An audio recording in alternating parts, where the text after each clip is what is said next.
The Azov fighters were defending themselves, not us. Look at the destruction they left. They had been here for 8 years. They killed local people.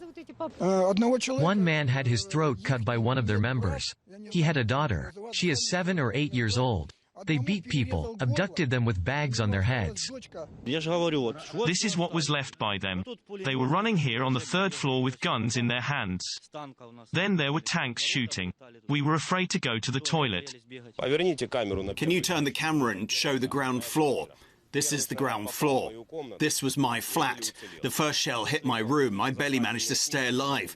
Then they used flammable liquids and the house burned down. They knew people were hiding in the basements. Well, it is indeed a very, very painful subject for the people of Donbass. It's Azov battalion, Aidar battalion, and numerous other names. In that interview, President Zelensky is also talking about the fact that some members of the Azov battalion actually received prison sentences. However, since the Russia's special military operation in Ukraine began, most of those people had been released along with other hardened criminals, and they had been remobilized into the Ukrainian army.